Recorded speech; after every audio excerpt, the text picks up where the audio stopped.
Olá pessoal, tudo bem? Meu nome é Adriana. Nós hoje estamos aqui em mais um dia do projeto Sabadão do Colégio São Paulo Teresópolis. E o nosso tema de hoje vai para o módulo 2 a respeito de figuras de linguagem. Vale ressaltar o seguinte, nem sempre nos enunciados vem a expressão, o termo figuras de linguagem. É possível que vocês também encontrem termos como recursos estilísticos, recursos expressivos ou apenas a palavra recurso. Isso não significa que nos enunciados não possa aparecer o termo figura de linguagem. Claro que pode, mas lembrem-se de que podem haver os sinônimos, as expressões sinônimas, recursos estilísticos, recursos expressivos ou apenas a palavra recurso. É tanta figura, é tanto recurso que num primeiro momento pode um pouco confundir. Mas não é bem assim, vamos com calma, né? Aliterações, antíteses, paradoxos, eufemismos, vamos por partes. Primeiro, vamos estabelecer a diferença que há entre os tipos, né? Vamos dizer assim, as categorizações de figuras de linguagem, certo? Existe uma grande dificuldade em estabelecer por que as gramáticas subdividem as figuras de linguagem em figuras semânticas, figura semântica, figuras de pensamento, figuras sonoras e figuras de sintaxe ou construção. Vamos pelo primeiro aspecto. Figura semântica. O que vem a ser o campo semântico? O campo semântico é o campo de significação das palavras. Isso significa que a palavra ela é analisada dentro do seu sentido específico. Então, dentro de figuras semânticas, você terá uma infinidade de figuras de linguagem. Por outro lado, as figuras de pensamento, elas vão abordar, elas fazem uma leve alteração do sentido específico de uma palavra e a gente vai trabalhar com o que ela assume dentro de determinado contexto. Quer ver um exemplo? Quando a gente tem a palavra maravilhosidade, né? Dentro de a palavra maravilhosidade sendo usada como uma figura semântica, você teria o seu uso, por exemplo, que Deus, em toda a sua maravilhosidade, tenha compaixão de nós. Isso seria uma metáfora, né? Dentro da imagem da figura de Deus. Agora olha essa situação, é muito comum, né, no dia a dia, você tá em casa e de repente escuta a mãe ou o pai, né, quem foi a maravilhosidade que deixou essa garrafa de água vazia na geladeira? Você percebe que a palavra maravilhosidade, ela deixa de atuar no seu campo específico, no seu campo semântico de algo grandioso, e ela passa a ter um tom mais irônico. Isso seria uma figura de pensamento, a ironia, tá? Então vale você perceber, só para você entender que o motivo pelo qual as gramáticas subdividem as figuras de linguagem. Figuras semânticas de pensamento, de construção, de sintaxe ou sonoras. E agora a gente vai ver como nós estamos cercados por várias figuras de linguagem no nosso dia a dia, seja através da música, seja através da publicidade, seja no dia a dia, como é o caso que eu acabei na nossa rotina, o exemplo que eu dei agora com a palavra maravilhosidade, e é o que a gente vai ver agora.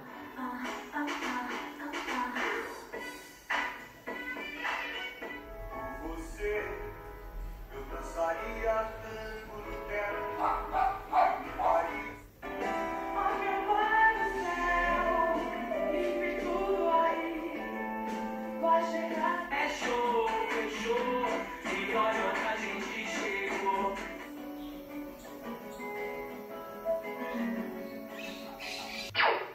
Na publicidade, reparem só essa propaganda. 5 novidades para deixar você de boca aberta. Fechada, aberta. Fechada, aberta. Fechada, aberta. Depois a gente vai voltar nesses vídeos, nesses slides. Quer continuar a respirar? comece a preservar. Laranja assume: tem dias que eu acordo um bagaço. Propaganda de pimenta. Você tem a imagem associada ao frasco de pimenta. Depois a gente vai retornar quando nós vermos todas as figuras. Nas charges e tirinhas, né? Muito comum também a presença de vários recursos estilísticos. Então, a gente tem aí, né, sistema penitenciário brasileiro, dentro de uma panela de pressão. E daí, por associação, você já faz a interpretação sobre o que se trata. Nessa primeira charge, o senhor poderia me ajudar? Estou meio perdida. Na segunda, fofoqueira não, querida, eu sou produtora de biografias orais não autorizadas. Tirinhas. Acorda, Armando, você não sabe que o amor é como uma flor? Se não for regada e bem cuidada, ela murcha e morre. O amor é como o motor do carro, Armando. Se não trocar o óleo e não cuidar da mecânica, uma hora ele não funciona mais. Entendi. Toda certeza é relativa. Tem certeza, professor? Absoluta! Então agora, por partes, nós vamos analisar as figuras de linguagem que pertencem a cada recurso estilístico categorizado aqui, dividido aqui de acordo com que a regra gramatical, com que as gramáticas abordam, certo? Como nós falamos, existem várias figuras semânticas, assim como existem várias figuras de pensamento, figuras sintáticas também chamadas de construção e figuras sonoras. Vamos então começar pelas figuras semânticas. Lembrando, figuras semânticas são aquelas que tratam do sentido mais específico, do sentido da palavra ou da expressão. Primeira delas, a mais conhecida de todas, a metáfora, né? O que é importante você lembrar da metáfora? Então, a primeira delas, a metáfora, que nada mais é do que uma comparação implícita, né? Como a gente costuma dizer. Por que é uma comparação implícita? Porque você não vai perceber a presença de palavras ou expressões como a palavra como, expressões tal qual, parece, que, né? E aí você vai associar uma característica de algo que está sendo atribuído por um lado metafórico. E daí você vai ter uma palavra como referente a essa coisa no lugar de uma característica propriamente dita, né? Depreendendo uma relação de semelhança. Por exemplo, Maria Rita é uma flor. Então, está sendo atribuída a ela essa característica como se ela fosse uma flor. Repare que a palavra como ou tal qual uma flor não está sendo usada. Por isso que a metáfora é considerada uma comparação implícita. E o que denota, né? O que nos leva essa palavra a flor, né? Suavidade, perfumada, né? Delicada e por aí vai. Então, a Maria Rita ela está sendo metaforizada por essa mensagem que uma flor pode passar, por essa característica. E daí, logo em seguida, a gente tem a símile ou comparação. Por vezes vão aparecer palavras sinônimas das figuras de linguagem. Então, em enunciados ou em opções de respostas, é possível que você encontre a palavra comparação, que significa a mesma coisa que a palavra símile. É a mesma figura de linguagem, com duas possibilidades de serem ditas ou de serem escritas. Então, na comparação, ou símile, né, você vai ter objetivamente a presença de palavras que exprimem uma comparação, assim como a palavra como a expressão parece, tal qual. A símile é mais objetiva que a metáfora. Isso significa que, se a metáfora, por ser implícita, ela tem um caráter mais subjetivo, obviamente que você não vai utilizar uma linguagem metafórica, por exemplo, numa resposta discursiva, que não permita isso, né? Com exceção de discursivas relacionadas à área da literatura e muito menos nas suas redações argumentativas dissertativas, certo?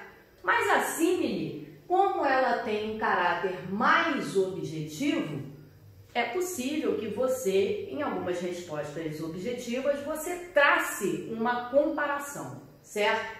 Então aqui, aproveitando o gancho do exemplo anterior, da metáfora, Maria Rita é uma flor. Agora, com a presença, né, do elemento comparativo explicitamente colocado, aí sim deixa de ser uma metáfora e passa a ser uma comparação. Maria Rita é bela como uma flor. Então, notem a diferença que, sem o elemento comparativo, você tem um ar subjetivo dessa figura de linguagem que é a metáfora. Com a presença do elemento comparativo, você torna essa comparação explícita, objetiva. A terceira delas, que ainda muitos candidatos, né, confundem um pouco como chegar a identificar se há presença de metonímia. Eu costumo dizer o seguinte, a metonímia ela vai trabalhar basicamente uma coisa com o papel de outra, certo? E sempre vai ter uma abordagem de uma coisa pela outra, vice-versa. Você quer ver um exemplo? Você vai dormir na casa de um amigo, de uma amiga, né, para fazer um trabalho, enfim. E daí, chega de manhã, no café da manhã, imagine, né, se o seu amigo, se a mãe desse seu amigo, dessa sua amiga, chega para você e fala: ah, ô Pedro, você quer uma chocolatada em pó? Sim, mas que achocolatado em pó? Existem vários, né? Nescau, Toddy, até o próprio o chocolate em pó puro, né? Que seja. Você gosta de amido de milho? Não ficaria uma coisa um pouco confusa de você entender? Então você acaba utilizando, por exemplo, a marca pelo produto, certo? Então você costuma dizer: ah, eu tomo Nescau, eu tomo Toddy, seja lá o que for. Então a metonímia basicamente ela tem a ver com semelhanças, né? É a parte pelo todo ou todo pela parte. Então, por exemplo, é comum a gente falar frases como: adoro ler Clarice Lispector. Ou, por exemplo, bebi um copo de leite. Na realidade, você não está lendo a pessoa, né, Clarice Lispector. Você está lendo aquilo que ela produziu enquanto obra. No outro exemplo, bebi um copo de leite. Na realidade, você bebeu aquilo que estava dentro do copo, que é o conteúdo do leite. Você não tomou o copo, o objeto propriamente dito. Então, basicamente, a ideia geral da metonímia é essa. Uma coisa, uma parte pelo todo ou todo pela parte. E dentre toda a gramática, em toda a gramática você vai encontrar vários tipos, né, de situações. O autor pela obra ou a obra pelo autor, como por exemplo, Clarice Lispector. O produto pela marca ou a marca pelo produto e por aí vai. A quarta figura de linguagem, né, é figura semântica. Lembrando que nós estamos nas figuras semânticas. Perífrase. Quem não conhece essa marchinha? Cidade maravilhosa, cheia de encantos mil, cidade maravilhosa, coração do meu Brasil. E aí, o que você nota aqui? Essa figura de linguagem, ela vai ocorrer quando você tem um nome ou um termo substituído por alguma característica marcante e que dentro desse conhecimento coletivo ou individual você possa identificar a que se trata, certo? Então, nesse caso aí, cidade maravilhosa está se referindo ao Rio de Janeiro, né? Outros exemplos, quando você tem a expressão: ah, encontramos nesse filme o Rei da Selva. O Rei da Selva, ele está sempre se referindo ao personagem que seja um leão, que é um leão. Da mesma forma que a gente pode se referir à capital francesa, Cidade Luz, Rio São Francisco, Velho Chico, né? No caso, tá? Vocês podem estar pensando, mas eu já ouvi dizer que não é essa figura de linguagem que trata sobre isso.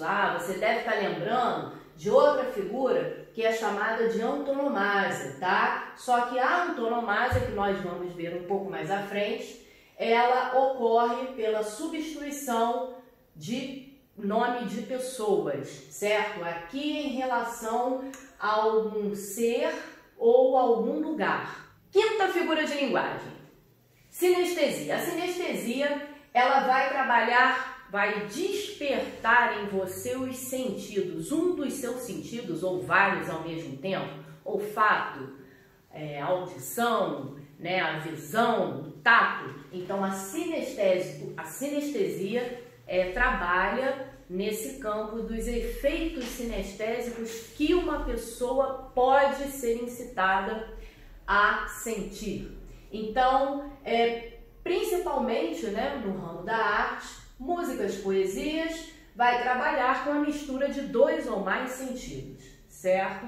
Então, vamos ver aqui. Por exemplo, na frase, um silêncio amargo invadiu a sala.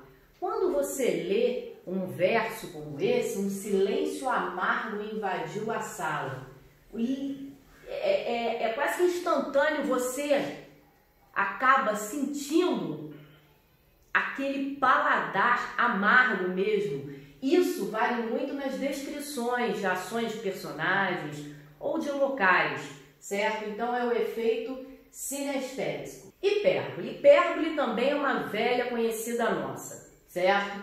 A hipérbole é a questão do exagero, né? A gente costuma dizer que as pessoas dramáticas, elas são carregadas dessa figura de linguagem, né? Tudo pelo exagero. Como nesse trecho da música do Cazuza, né? Por você eu largo tudo, vou mendigar, roubar, matar, até nas coisas mais banais, pra mim é tudo ou nunca mais. Quer dizer, o drama, né? O exagero. Por você eu largo tudo, eu vou mendigar, eu vou roubar, eu vou matar.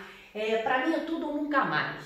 Então essa carga exagerada, intensa, se chama hipérbole, certo? Ao contrário do eufemismo, que vai suavizar as situações, as ações, a hipérbole, ela trabalha com essa explosão, com essa intensidade de ações, de ideias e de pensamentos. E é muito usada no cotidiano, né? Quem já não falou, eu estou morta de fome, eu estou morrendo de sede. Você não está morrendo por conta de estar com fome ou de estar com sede, mas você acaba exagerando para intensificar aquilo que você está sentindo.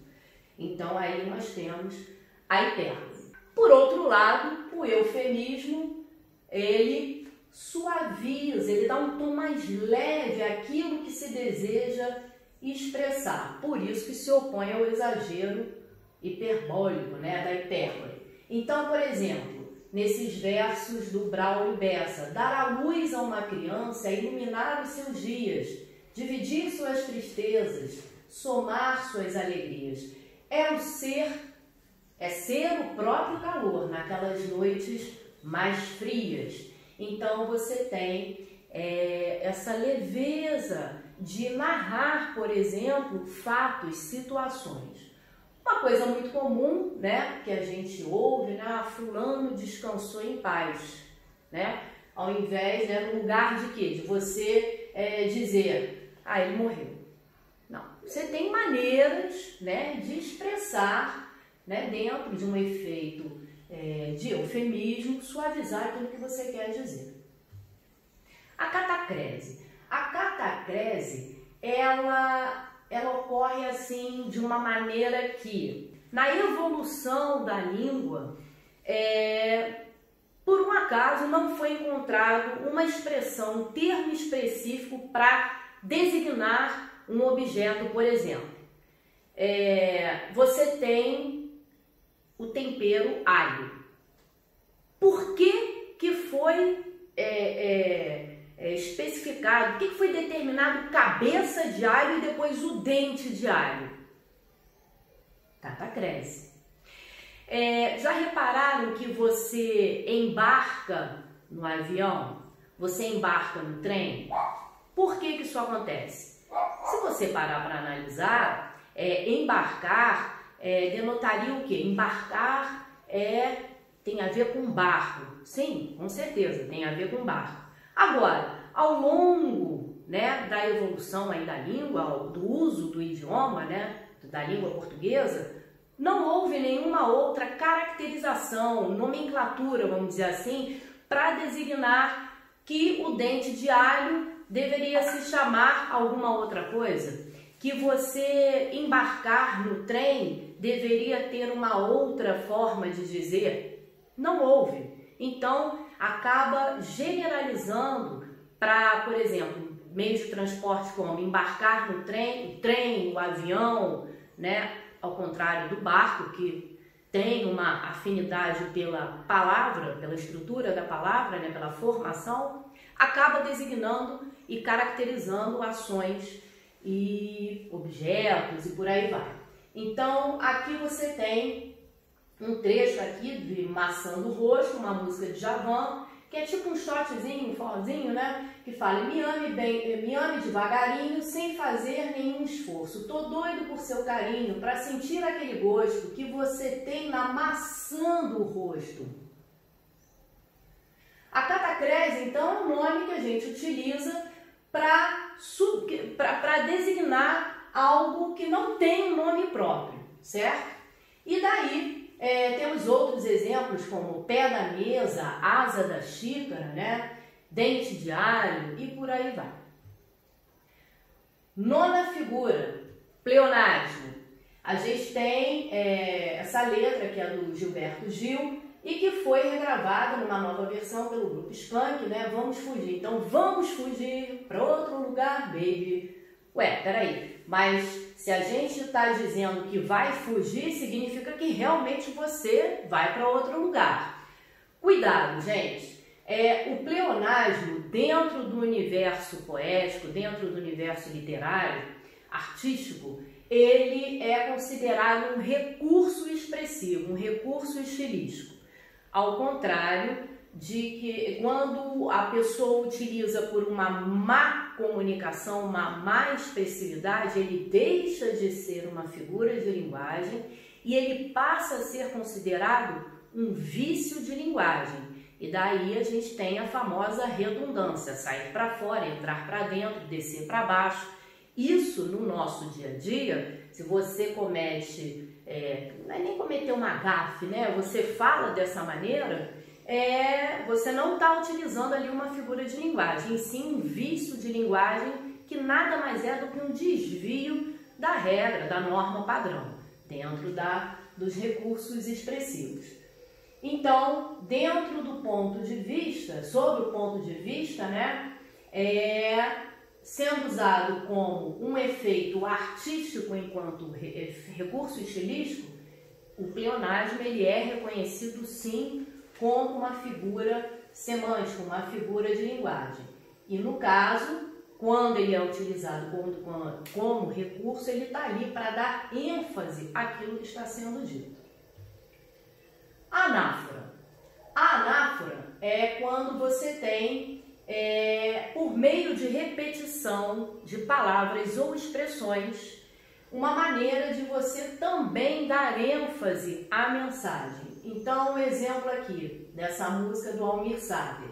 É preciso amor para poder pulsar, é preciso paz para poder sorrir, é preciso a chuva para florir. Repare que ele está sempre repetindo, geralmente, né, na maior parte da letra, é preciso, é preciso, é preciso. Olha como é que ele procura reforçar a ideia dessa necessidade.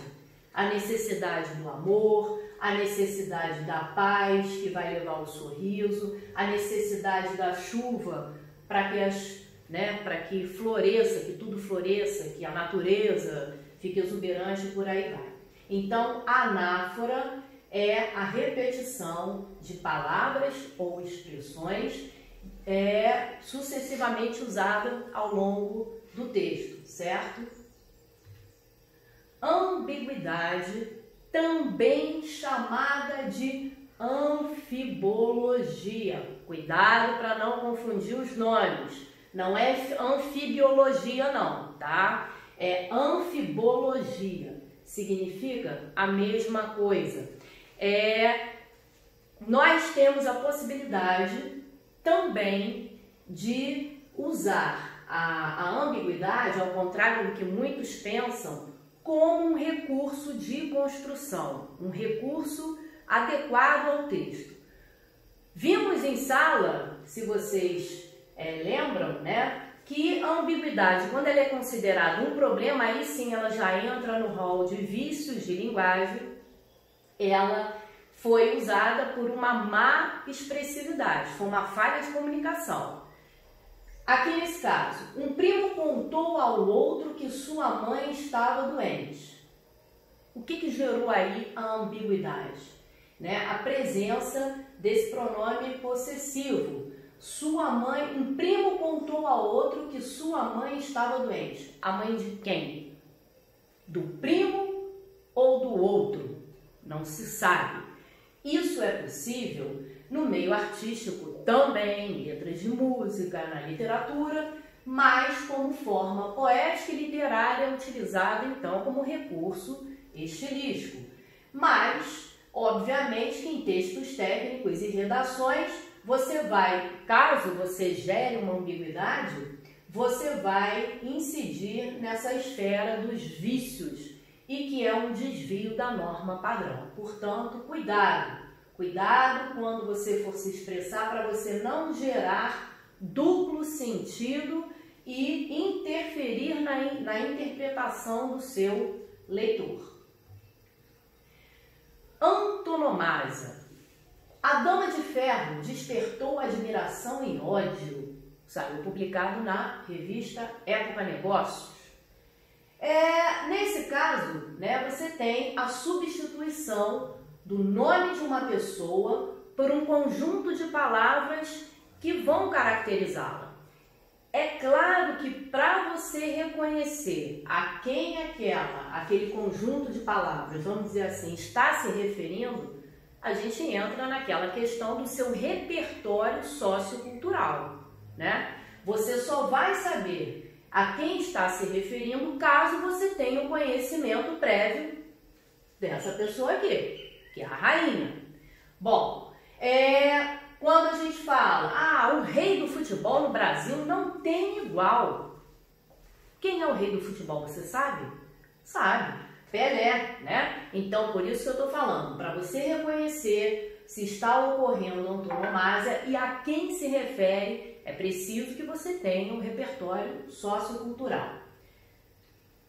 Bom, outra situação que a gente tem que chamar a atenção, ela também é utilizada para eliminar repetições e tornar o seu texto mais rico. Então, se você está elaborando um texto, né, algo discursivo, você pode recorrer a essa figura como forma de evitar a repetição daquele nome. E, claro, por essas expressões, por esses conjuntos de palavras que designam e caracterizam aquela pessoa que você já havia citado anteriormente. Bom, pessoal, então aqui a gente encerra, né, essa primeira etapa, que foram as figuras semânticas. Vocês viram que são muitas.